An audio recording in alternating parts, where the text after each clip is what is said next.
Good morning, students. Last class we have discussed about the Nernst equation when the electrolytic solutions are not maintained in one molar unit molar concentration or unit solution, or the temperature is not maintained at 298 Kelvin. Then we can get the cell potential by applying which one? By applying the Nernst equation. Otherwise, if the cell is maintained in standard condition, so we can get by electrode potential at the standard condition, that is called inert cell. But if the cell is not maintained in that condition, means electrolytic solution is different from 1 molar and the temperature is not maintained in 298 Kelvin. So at that condition, we all are already we have learned it. We have to apply the equation E cell, means the electrode potential equals to inert cell in standard potential minus RT by NF ln Q. What is ln Q here? Now that is a product concentration and divided by reactant concentration to the power their stoichiometric values. Okay, so this already we have to apply in numerical, so we'll see that one when numerical will be solving. Now we are coming for the equilibrium constant, means when the reaction reached at equilibrium. So what is the meaning of that? Now when the time pass, the concentration of Zn2 plus keeps on increasing. Why? Now, that is Zn2 plus increasing and Cu2 plus is decreasing. Why? Already we have discussed earlier. That is here only. So here you can see the Cu2 plus is increasing because the copper 2 plus from electron, they are actually from the solution taking the electron and converting into copper atom, and Zn they are releasing the electron and converting to which one? Zn2 plus. That means what is coming last of all? Now copper जो electrode that is actually increasing and the it is here only. So Zn2 plus keeps on increasing in the solution and Cu2 plus keep on decreasing and voltage of the cell also keep on decreasing, क्योंकि Cu2 plus कहाँ पे था? Solution में था. ये solution से क्या हो गया ना, कॉपर एटम में कन्वर्ट हो गया, तो Cu2 plus क्या हो गया? डिक्रीज. और Zn2 plus कहाँ पे था? Zn2 plus था जिंक रॉड में, Zn के हिसाब से था, तो Zn2 plus it is coming in the solution, so it is increasing. But at the time when one sometime will come, at that time there will be no change in concentration of Cu2 plus and Zn2 plus. मतलब जितना copper 2 plus और जितना Zn2 plus there will be equal concentration. कोई increase भी नहीं हो रहे, not decrease हो रहे. That is called equilibrium. Okay, so at that condition the E cell will be coming 0. E cell will be coming 0. So what is the formula learned here? E cell equals to inert cell minus 2.303 RT by 2F. Why it is 2F? Because 2 electrons are taking part here, so that's why 2F. Or why 2.303? Because we are converting ln to log. So ln, here it is the conversion Zn2 plus, so Zn2 plus converted by divided by Cu2 plus. Because solid we are considering which one here? 0. So now it is coming, last of all you can see that one at the time of equilibrium the electrode potential is coming 0. So that's why inert cell equals to, last of all what we are getting here, inert cell equals to 2.303 RT by twice F log, it is coming Zn2 plus by Cu2 plus. So this concentration, this is called, this log Zn2 plus by Cu2 plus is actually denoted by equilibrium constant, that is called Kc. ठीक है, तो अगर आपको equilibrium condition में equilibrium constant को find out करना है तो we have to apply this formula. So last of all what you are getting here, inert cell equals to 0.059, किसके हिसाब से निकल रहे हैं? 2.303, आर के हिसाब से 8.314, T is 298 kelvin, F is 96,500 coulomb. So इसको आप अप्लाई करोगे तो क्या हो जाएगा? 0.059 वोल्ट बाई 2 लॉग Kc, है ना. Kc instead of this one we are applying. तो आपको क्या फाइंड आउट करना है? अगर Kc फाइंड आउट करना है तो देखो, तो यहाँ पे इनर्ट सेल की वैल्यू कितना है ना, 1.1 वोल्ट. नॉर्मली इनर्ट सेल का क्या होता है स्टैंडर्ड कंडीशन में? 1.1 volt for galvanic cell we are seeing. तो नाउ ये रिएक्शन है, that is also galvanic cell reaction. So now we are saying that log Kc equals to what you can say here now 1.1 into 2, ये 2 multiply हो गया और divided by 0.059, that is 37.288, है ना. तो log Kc equals to this one, so Kc equals to what we are getting here ना anti-log of this one, तो 1037 तो 10 to the power में आ जाएगा 10/37 and 0.28 की वैल्यू कितना आएगा ना, 0.30 की वैल्यू 19 होता है, तो 1.9 आ जाएगा, तो 1.9 0.28 और 30 लगभग सेम ही आप ले सकते हो, तो 1.9 मतलब 2 × 10⁻37 एट 298 केल्विन। तो आपको इस कंडीशन में जब एट द इक्विलिब्रियम कांस्टेंट आपको फाइंड आउट करना है, और at that condition we have to find out, या तो इक्विलिब्रियम कांस्टेंट दे के रखा है, आपको इनॉट सेल फाइंड आउट करना है, जो भी हो any one we have to find out, so you have to apply this formula. What is the formula here? E naught cell equals to 2.303 RT by NF log Kc। अगर आप log use कर रहे हो तो, अगर ln यूज़ कर रहे हो तो RT by NF ln Kc, ये वही यूज़ कर सकते हो आप। ठीक है, इसके बाद हम आ जाते हैं, एक ग्राफिकल रिप्रेजेंटेशन आपको दे के रखा है जिसमें हम शो करा रहे हैं कि reduction half reaction is decreasing and the oxidation half reaction is increasing. So at the equilibrium Cu2+ and Zn2+ दोनों का क्या हो जाएगा? They are coming at same concentration, when they are not increasing, not decreasing here. Okay, so now we are coming, so oxidation half reaction, what is that? Zn2+, so Zn2+ increasing in the solution and reduction हो रहे किसका ना Copper2+, क्योंकि Copper2+ solution से कहाँ convert हो रहे ना एटम से या मेटल में। Now we are coming for the Gibbs free energy। Gibbs free energy मतलब the usable energy जिसको हम लोग बोलते हैं Gibbs free energy। तो now it is coming in electrochemical cell, electrical energy is produced। So electrical work done by the system, देखो by the system, जब भी आप इलेक्ट्रिकल सेल में इलेक्ट्रिकल एनर्जी प्रोड्यूस हो रहे तो जो electrical work that is done by the system, क्योंकि working reaction is going on inside the cell, inside the system. तो electrical work done W equals to हम क्या लिख सकते हैं? डिक्रीजिंग, जितना इलेक्ट्रिकल वर्क डन होता जाएगा उतना ही यूजेबल और फ्री एनर्जी कम होता जाएगा। ठीक है, क्योंकि ऑलरेडी वर्क डन हो चुका है, तो जो फ्री एनर्जी वो कम हो जाएगा। तो इलेक्ट्रोलाइसिस में क्या होता है ना, we are providing the energy, electrical energy supplied and electrical work done on the system. ये दोनों चीज़ आपको समझना है। जब इलेक्ट्रोकेमिकल सेल हो रहे तो electrical chemical reaction is taking part two produce the electrical energy, that means that electrical work done by the system. तो जितना केमिकल रिएक्शन होता जाएगा उतना ही फ्री एनर्जी क्या हो जाएगा? कम हो जाएगा। और जब भी आप इलेक्ट्रोलाइसिस कर रहे हो, we are providing the electrical energy, है ना, to and electrical work done on the system, system के ऊपर down, we are providing the electrical energy so that the inside the electrolytic solution the work is going on, or the we can say the chemical reaction is now in reverse, so it is going on, so on the system the work is done। so जब work is done हो गए, आप system के ऊपर work दे रहे हो और भी प्रोवाइड कर रहे हो, तो eight that condition increase in free energy, मतलब यूजेबल एनर्जी क्या हो जाएगा ना, that is free now, that is increasing. तो जब इलेक्ट्रोकेमिकल सेल होता है एट दैट कंडीशन, जितना इलेक्ट्रोकेमिकल सेल मतलब reaction is going on, free energy decrease होते जाते हैं। और जब आप इलेक्ट्रोलाइसिस कर रहे हो मतलब तो इलेक्ट्रिकल एनर्जी बाहर से आप दे रहे हो, है ना, जैसे हाइड्रोलाइसिस ऑफ वाटर, आप इलेक्ट्रिकल एनर्जी बाहर से दे रहे हो टू इलेक्ट्रोलाइसिस ऑफ वाटर और breaking down of the water into hydrogen and oxygen, so that energy is providing from outside on the system, so at that condition increase free energy is increasing. तो अब अगर आपको maximum work done अगर आपको लेना है किससे, galvanic से, अगर मान लो हमें कॉमन से वही है गैल्वेनिक सेल, तो charge has to pass reversibly, मतलब आपको रिवर्सिबली उसी चार्ज को अगर आप पास करोगे, जैसे इलेक्ट्रिकल एनर्जी या चार्ज आप पास करोगे तो वही फ्री एनर्जी आपको same free complete free energy आपको मिल जाएगा, है ना। तो फ्री एनर्जी आपको अगर फाइंड आउट करना है जो यूजेबल हो, मतलब जो वर्क डन हो गया, जो बाकी यूज़ कर सकते हो, that is called the workable energy, मतलब फ्री एनर्जी। तो now we are coming to the electrical work done.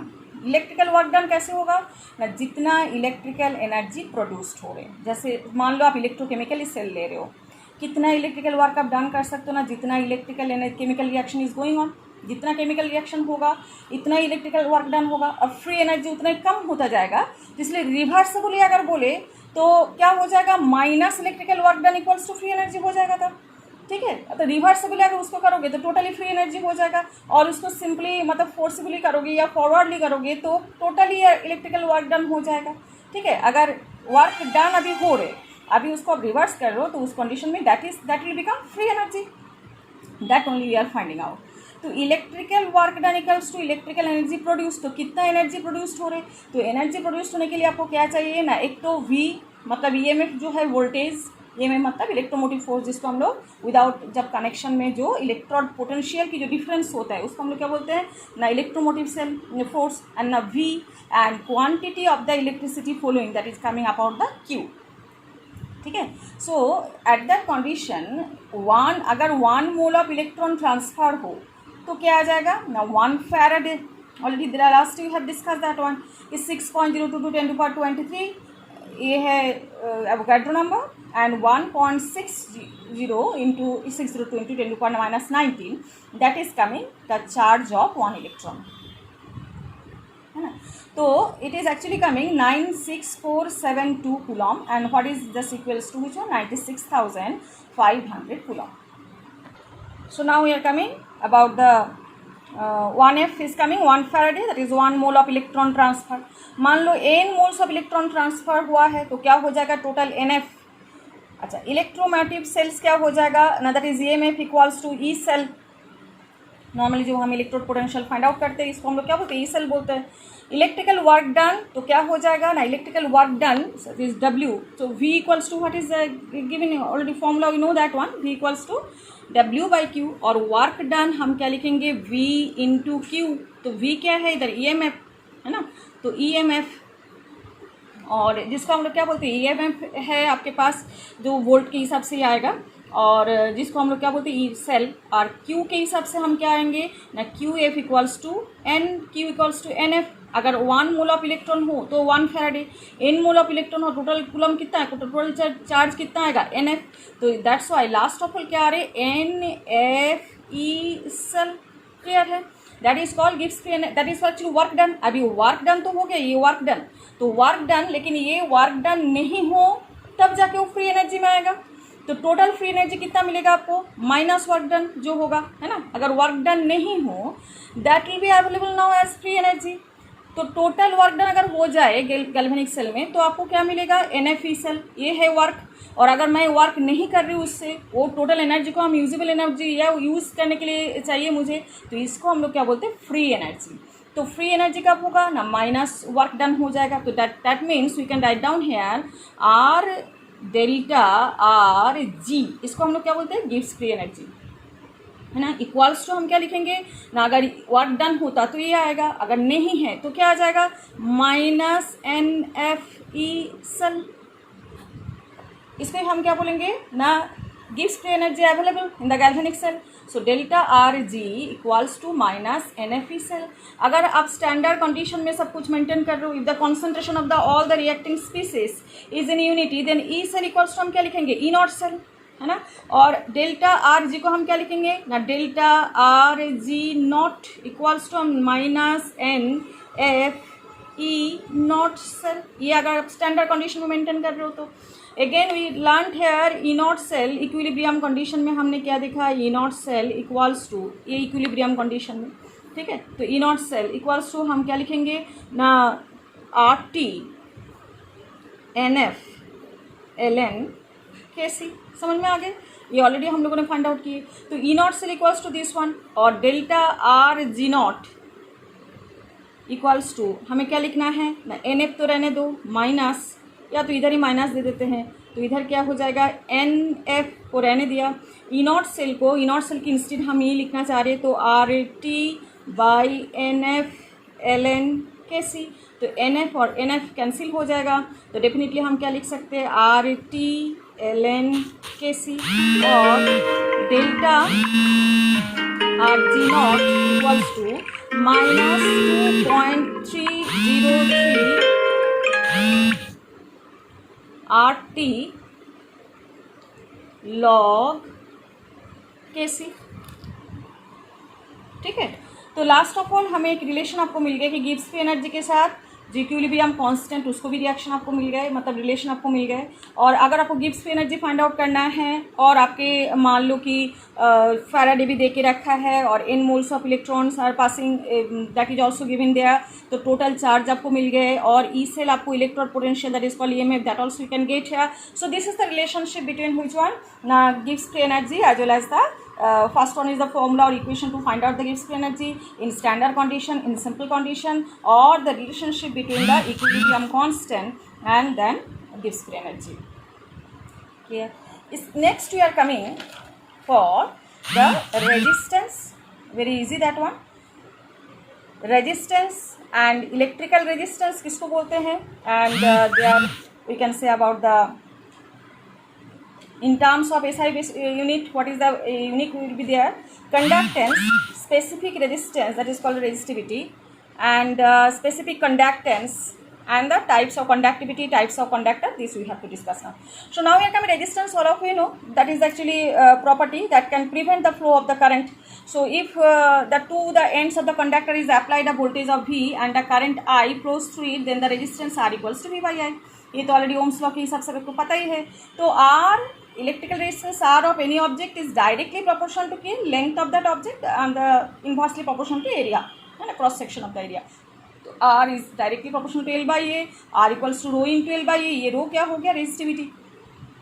ठीक है, तो SI unit of resistance क्या आएगा, ओम, that is represented by this one, and SI unit of resistivity in the ohm meter, है ना, ओम centimetre ही बोल सकते हो. SI यूनिट जब हम SI यूनिट यूज़ कर रहे हैं तो मीटर के हिसाब से हम यूज़ करेंगे ओम मीटर. ओके, इसके बाद हम ओम की जो यूनिट है ना, ओम की SI यूनिट क्या होगा ना, kg metre square by S cube A square. कैसे होगा, kg metre square S cube A square.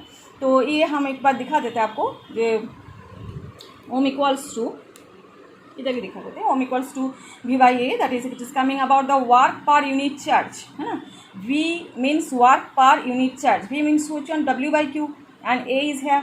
तो work by unit charge, that is W by Q into 1 by A. अच्छा, work का मतलब क्या है ना, force into displacement, so F into L, and charge क्या है ना, it is coming about the Q equals to I into T, that means ampere into second. ठीक है, तो 1 बाई ए, तो लास्ट ऑफ ऑल क्या आ रहा है, M A L by A square S. तो last of all it is coming mass के लिए. अच्छा, F equals to M A, mass into acceleration. Mass के लिए आप के जी यूज़ करो, एक्सेलरेशन के लिए मीटर पर सेकंड स्क्वायर यूज़ करो, and metre by A square S. तो लास्ट ऑफ ऑल ये आपके पास यूनिट आ जाता है, एसआई यूनिट. अच्छा, कंडक्टेंस किसको बोलते हैं ना, reciprocal of the electrical resistance is called the conductance. Visually represented by which one, G. So G equals to 1 by R. ठीक है, तो एसआई यूनिट ऑफ कंडक्टेंस क्या आ जाएगा ना, it is siemens, it is represented by siemens और ohm inverse. जैसे resistance का ओम होता है, तो अगर 1 बाई आर करोगे तो ओम इनवर्स आ जाएगा, उसको हम क्या बोलेंगे, सीमेन, और इससे रिप्रेजेंट करते हैं.